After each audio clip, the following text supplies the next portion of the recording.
Afrika'da doğa bir başka güzel.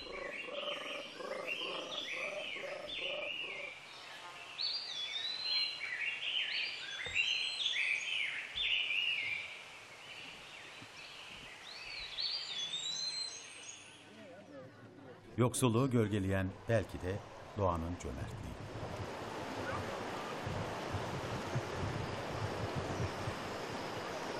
Etiyopya, 1.200.000 kilometrekarelik bir plato. Sürekli esintili 2000 metrenin üzerinde bir coğrafyada yaşayan mutlu insanlar ülkesi.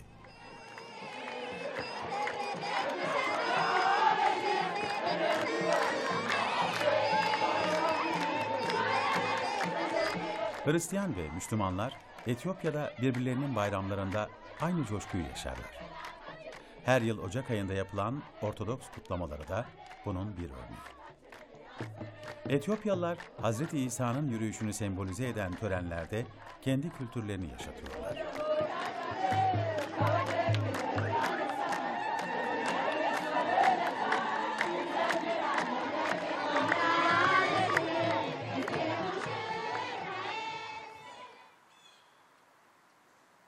Kaffa bölgesi, ülkenin önemli ekonomik unsuru kahvenin doğduğu ya da keşfedildiği yer olarak kabul edilir. Mandurah dağlarında keçi otlatan çoban Kaldi'nin hikayesi tüm dünyada konuşulur. Eğer yaşadıysa Kaldi'nin bundan hiç haberi olmayacaktır.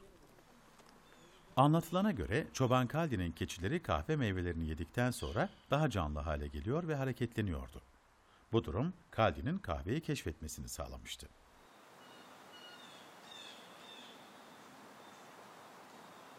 Söylenceden daha önemlisi, kahve dünyada en çok el değiştiren ikinci emtia olarak Etiyopya'da da ön plandadır. Etiyopya güne kahveyle başlar. Kahve, tarım ülkesi Etiyopya'da 30 milyon kişiyi ekonomik olarak etkiler. Coffee is everything for Ethiopian people because coffee is giving life for more than 30 million people in Ethiopia in different aspects, starting from production, processing, export, and also service providers. So Ethiopia is very linked with coffee because Ethiopia is birthplace of coffee. We assume that if coffee starts growing from Ethiopia, it is the origin home of coffee, where our coffee begins. So in Ethiopia, coffee is not only marketable coffee, it is traditional coffee. We are very linked socially with coffee. We drink usually 3 times per day coffee with different ceremony. This is also a social gathering for Ethiopian people. So coffee is not only economical, it is also social and also political too. Arabika türü Etiyopya kahvesinin üretimi için devlet bazı önlemler alır. Borsa sayesinde çiftçinin çalışmasının karşılığı korunmak istenir.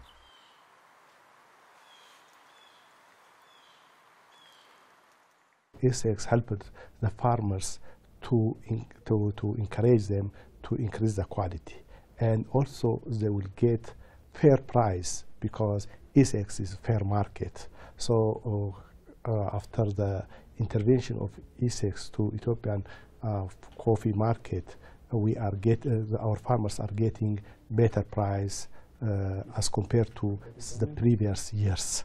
So our farmers are getting better and better by getting fair price from the total sum of the export price. So also farmers are nowadays encouraging themselves to produce more quality coffee, and also they are encouraging to bring the coffee on time for the primary coffee transaction centers. Eşya borsası yani Ethiopian Commodity Exchange, ülkede kahvenin ticari boyut kazandığı yerdir.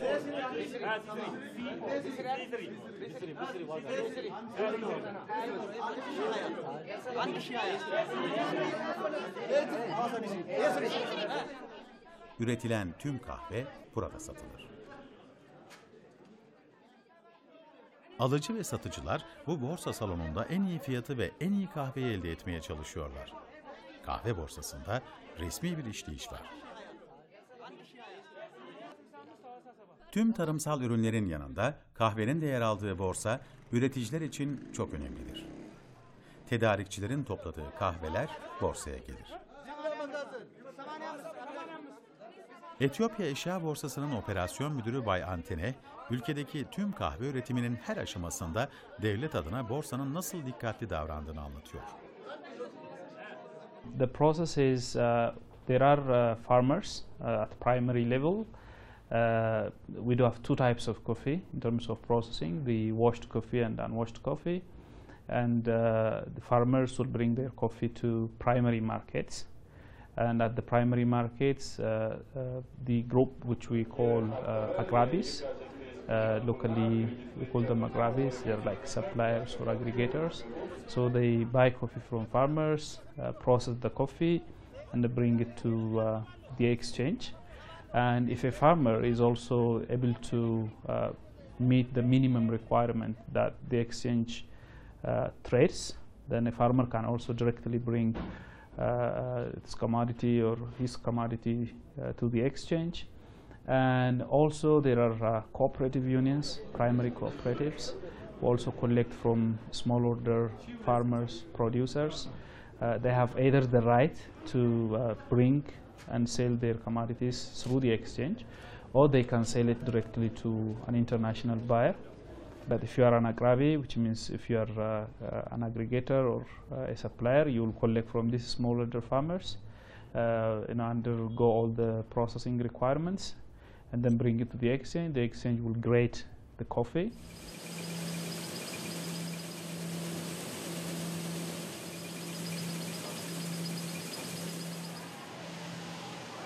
Kahvenin sınıflanması ve bu sınıflama ile ilgili sertifika hazırlanması ayrı bir süreç. Bu süreçte kahve borsasının da rolü var. ECX currently does grading of coffee and other commodities traded through the exchange.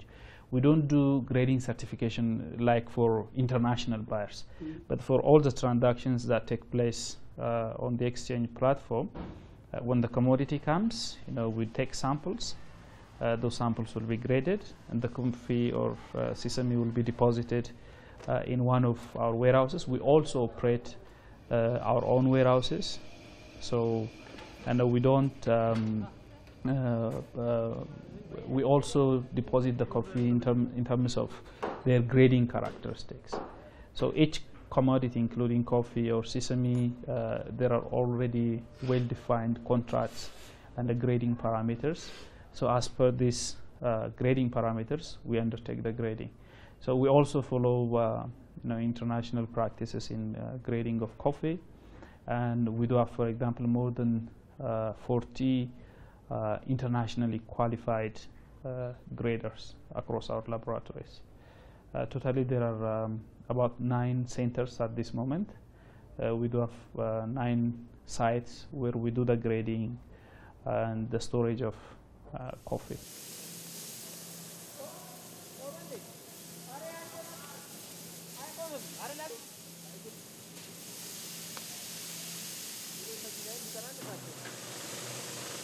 Amaçlanan bilinçli üretimi sağlamak kadar teknolojik gelişime de ayak uydurabilmektir.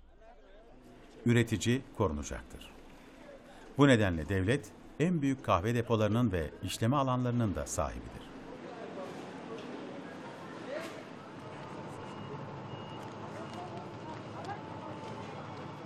Addis Ababa'da bulunan bu tesis, devlete ait bir kahve işleme, aynı zamanda tasnifleme alanı.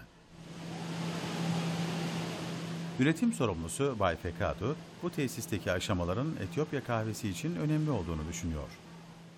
They bring us the coffee to be processed. They tell us to which grade we have to process. That means the first, second, third, or fourth, fifth grade or undergrade coffee. So they give us, then we weigh and bring it to the intake hopper. Then the first processing section goes on in the machine section. In the machine section, there are different parts which delete, reject foreign materials from the coffee beans and even defective beans of coffee.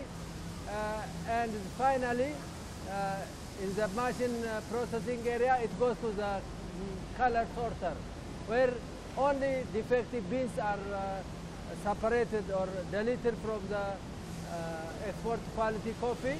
Then finally, in the sorting process, it comes to the ladies, the woman on the table, hand sorting section.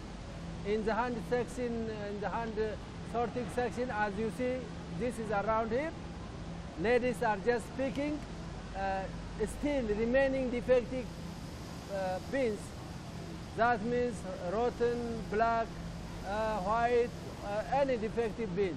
And finally, it goes to the packing area. In the packing area, there are different suspended mechanical, automatic mechanical weight balances. Then they just weigh. After weighing, it may be 50 or 60 kilograms. Then there are stitching machines. They've been stitched, and according to the amount of sacks. This means if it is for one container, it is about 300 sacks. So these sacks are labeled to the exporter, to the importer, and what type of coffee, what type of, how many kilograms, and sometimes expiring dates are labeled on the sacks. And then after completing all the needed amount of sacks of coffee, they hand over to the export store.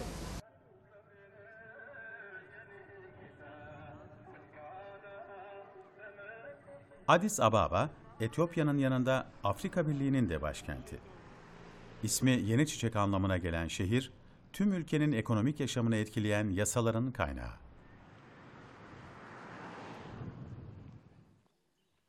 Tarım, yurt içi gelirin yarısını karşılarken, ihracatın tamamına yakınını da yine tarım ürünleri oluşturuyor.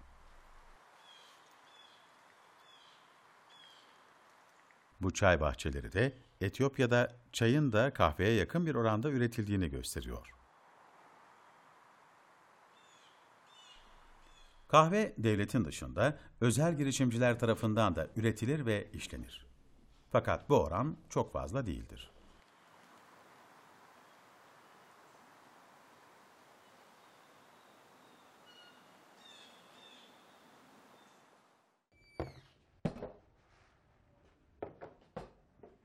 Michael Mamo da Etiyopya'dan kahve ihraç eden önemli iş adamlarından biri. And the way we basically work as exporters, we buy coffee directly from the Ethiopian Commodity Exchange, which you visited yesterday. We buy it as an open outcry system, so it's an auction system there. If we win the auction, we buy the coffee. The coffee comes to our warehouse. We process the coffee, and we sell it to our buyers all over the world.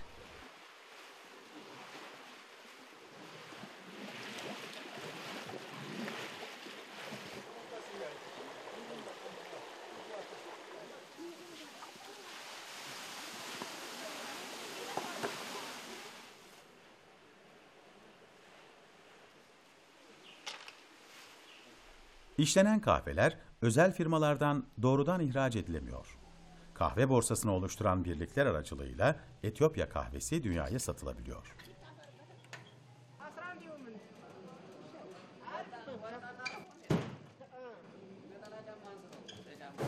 The government, obviously, coffee, as Ethiopia, we're heavily dependent on exports for foreign currency, for hard cash. So the government does support export, not just only coffee, but any export. One of the things they support export.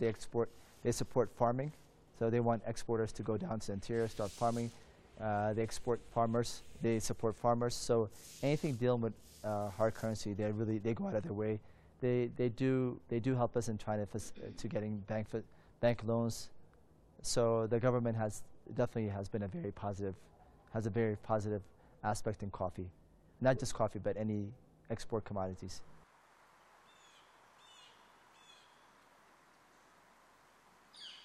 Arabika türü kahve, ekvator kuşağında bulunan Etiyopya'nın yüksekliği 2000 metre seviyelerindeki coğrafyasında bol yağış alan bölgelerde yetişebilir. Etiyopya kahvelerinin aroması iklimle ilgilidir. Climate,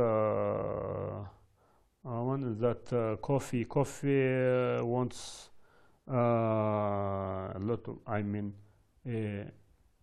lot of rainfalls. When you go to the west,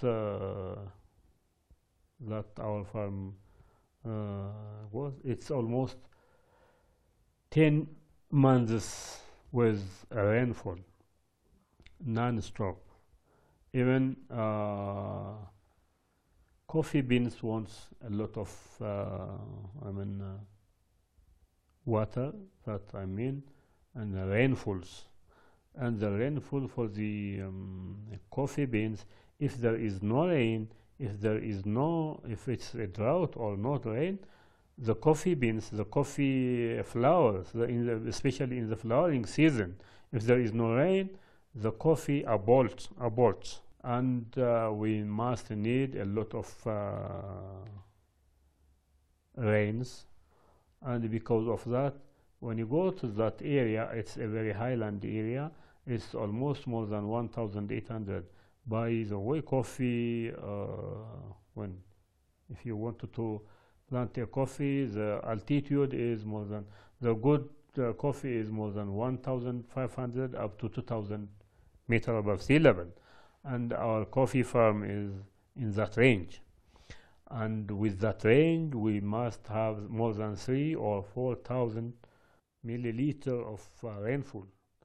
With that rain, you can get a good yield, a good coffee.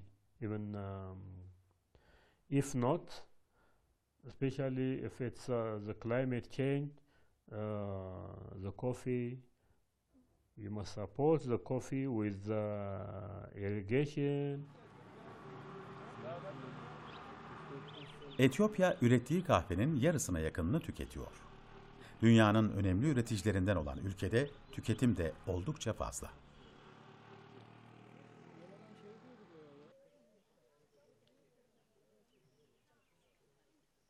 Tepi bölgesindeki kahve tarım alanlarında kahve fidanları 4 yılda kahve verecek kadar büyüyor. Bu fidanlar henüz 2 yaşında. 2 yıl sonra kahve vermeye başlayacaklar. Ağaç olan fidanlardan ortalama 15-20 yıl süresince meyve alınabiliyor. Verimi düşen ağaçlar budanarak tekrar verimli hale getiriliyor. Bu ağaçlar da Aralık ayında meyve vermeden önceki çiçek açtığı dönemde. Doğa Etiyopya'ya cömert davranıyor. Kahve bunun en belirgin örneği.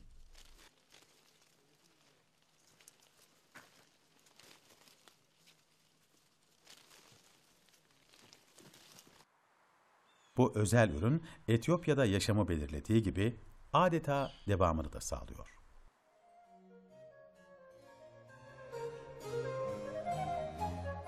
Kahvenin ana vatanı Etiyopya'dan Kızıldeniz'i aşarak Yemen'e ulaşması haritaya bakıldığında basit gibi görünüyor.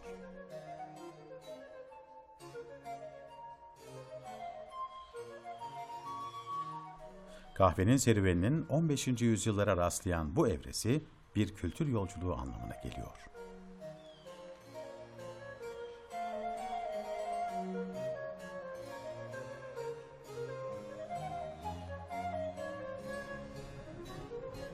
Kahve fidanının ikinci durağı Yemen, kahvenin ulaştığı 15. yüzyılda Osmanlı İmparatorluğu toprağıdır. Zaten kahvenin dünyaya ulaşması da Osmanlı İmparatorluğu üzerinden gerçekleşir.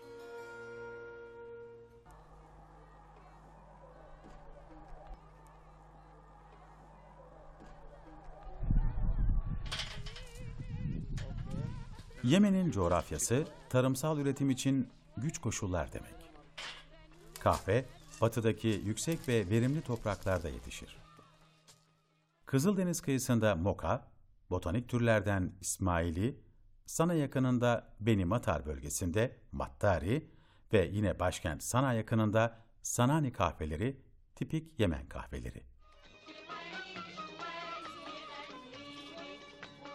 Yılda 100.000 torba üretilen Yemen kahvesi için organik üretim ön planda.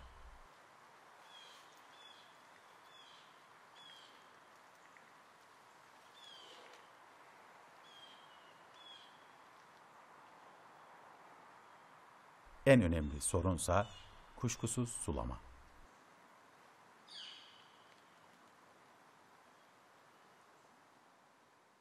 والله هو العوائق كثيرة، بالنسبة للبنى اليمني، لأنه 60% من البنى اليمني على الأمطار أو السدود، يعني مش زي الخارج أرض مسطحة. فبنحاول دحين على أساس إنه إنشاء سدود صغيرة مثل ما سد بني مدر دحين نفعله، زاد الإنتاج بكمية كبيرة ملاحظة يعني. فإنشاء السدود هذه يعني هي من الخطط ومن الذي بنحاول نحن نخلي الدولة تدعم فيها أو المنظمات العالمية. فحاليا ما بين ال5 سنوات زاد الإنتاج بحدود 9,000 طن سنويا، وهذا مبشر خير بالنسبة للبنى اليمني.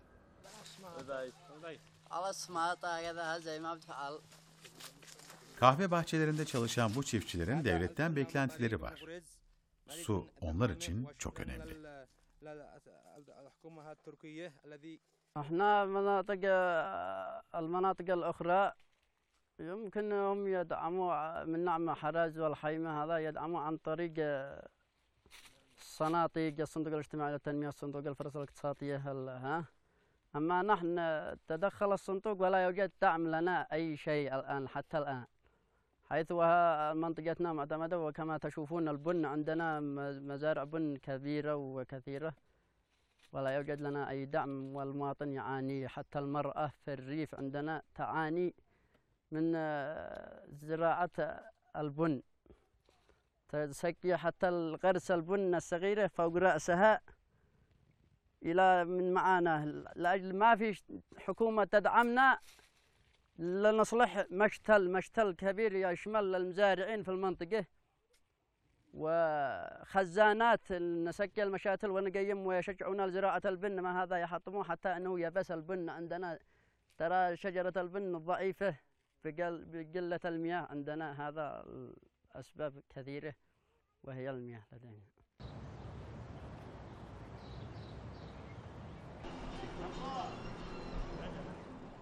Yemen'de günlük yaşamı olumsuz etkileyen kat bitkisinin ekonomik önemi büyük. Sulama konusunda henüz etkin çözüm olmayışı bu bitkinin üretimini bir yerde zorunlu kılıyor. ما بالله بسبب المعيشة أنه هو وسعنا أن نقوم أكثر المال حقنا ومدرجات البن يبست البنة وهي تحتاج إلى مياه، فتبس البنة ولا تقوم إلا القاتة تعاني من الجفاف وتقاوم الجفاف، حتى أنه يحصل من موسم الأمطار إلى موسم الأمطار ويستثمر منها ويقع للزلط المزارع، حتى أنه يتضرر يقوم يغرس قاتة بدل البن. فهذا الغرض الذي هو المسبب لهذا الشيء. Kat, Yemen'de günlük tüketim bakımından kahveden çok önde. Devlet, baraj projeleriyle çiftçilere destek olmaya çalışırken, üreticinin özellikle son yıllarda artan kat ekiminden tekrar kahve üretimine geçmesi ve bu geçişin kalıcı olması bakımından bazı eğitim çalışmaları da gündemde. الدولة هي بتساهم بشكل بسيط، بس عندنا المشكلة إنه المزارعين بيعتبر نفسه خبير ما يشيش. احنا بنتي خبراء مع الوكالة الدولية، الوكالة الأمريكية للتنمية الدولية USAID، بيتو خبراء لهنا وبيحطوا توصيات بيحطوا، بس الثقافة حق المزارعين عندنا في اليمن يقول لك هو خبير يعني. فبنحاول نحن إنه ندخل بشكل يمني، يعني عن طريق وزارة الزراعة وعن طريق الجمعية على أساس إنتاج وتحسين جودة البن، لأنه المعايير عندنا البن اليمني غير البن مع اختلاف التضاريس. شكل البن اليمني احنا في حدود 11 صنف عندنا، 11 صنف من البن، كل صنف يختلف من الثاني، وكل صنف له مواصفات مختلفة، وكل صنف له سعر مختلف. فالمزارع اليمني يعني من الصعب انك تقنع ما لم يشاهد على الواقع على اساس التنفيذ. فاحنا دحين بنحاول نحط مواصفات للبن اليمني لانه ما فيش مواصفات حاليه. ونزلنا دحين مع المواصفات والمقاييس والجامعه ووزاره الزراعه وان شاء الله.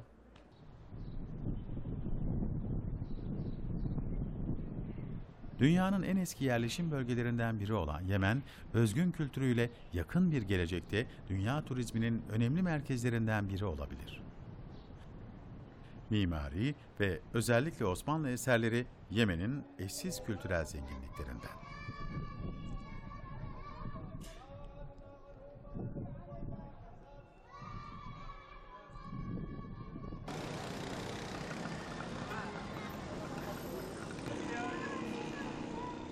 Yemen, kendi siyasi ve ekonomik istikrarını Arap Baharı'nı yaşayan ülkelerden çok daha yumuşak bir şekilde atlatıyor.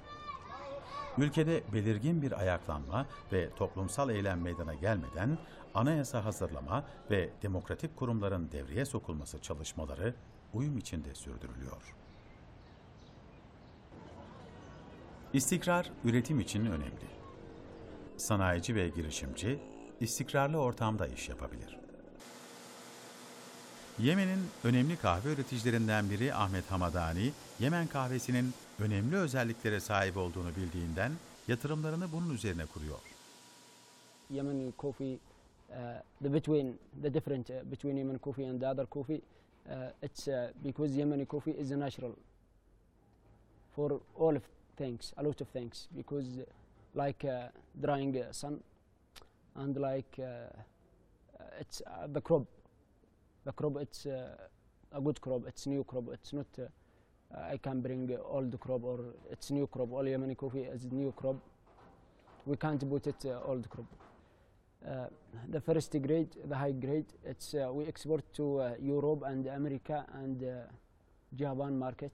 Japan market they need more, and Australia. Number two, you say the small one and the reject. It's for the Gulf and Saudi Arabia. For the Gulf, like Qatar, Kuwait, Dubai, Saudi Arabia. But it's not say we can't say that the small one it's not good. We have a small one, small beans, but it's perfect. It's like Matari coffee. Yes, because some area in Sana'a, it's called Bani Ismail. It's have small, all of them coffee are small, but it's perfect coffee, one of the best coffee in Yemen. 1500'lü yıllarda Yemen'de yetiştirilen kahve çekirdekleri Osmanlı İmparatorluğu'nun başkenti İstanbul'a 1519'da Yemen valisi Özdemir Paşa tarafından gönderilir. Sarayda önceleri temkinli karşılanan kahve zaman içinde benimsenir ve Türklerin yoğun olarak tükettiği bir içecek haline alır. Kahvenin bundan sonraki serüveni İstanbul'a gelen Levanten tüccarların kahveyi Avrupa'ya götürmeleri ve Avrupa'dan dünyaya yayılmasıyla devam eder.